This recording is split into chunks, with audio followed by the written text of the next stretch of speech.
вақте ки қиёмат қоил мешавад, он ҳамаи чизҳое ки мо сохта будем ба ҳаво ҷойгир мешаванд. Хонаҳо, мошинҳо ва ҳатто обҳое ки дар уқёнусҳо, дар дарёҳо ҷойгир ҳастанд, ба ҳаво ҷойгир мешаванд.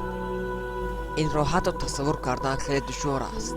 Шайтон ҳатто аз ин вақт мехоҳад ки бигурезад, аммо дар ин вақт ҳеҷ кас ба ҳеҷ куҷо гурехта наметавонад.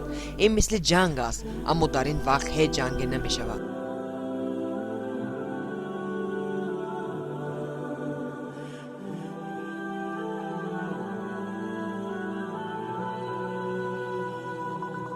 он вақте ки қиёмат қоил мешавад, ягон нафари мо, ҳатто ягон мард, зан, ягон кас наметавонад ба ягон каси дигар ёрӣ диҳад. аз баҳрҳо алоб баромада ҳама ҷоро вайрон мекунанд ва хонаҳое ки мо месозем, хонаҳо вайрон мешаванд.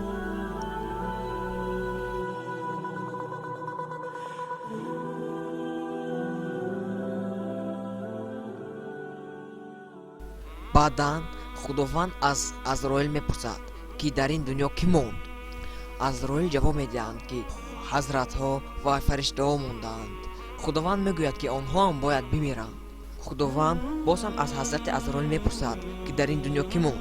ҳазрати Азроил ҷавоб медиҳанд, ки ҳамаи фариштагон, ҳамаи одамон ва ҳамаи ҳазратҳое ки дар ин дунё буданд, мурданд ва танҳо ман ва ту мондем. худованд мегӯяд, ки ман туро офаридам барои он ки ту ҷони одамонро гирӣ ва ту ҳамаи ҷонҳои одамонро гирифтӣ ва ту ҳам бояд бимирӣ. ва дар ҳамин вақт ҳазрати Азроил ҳам мемуранд.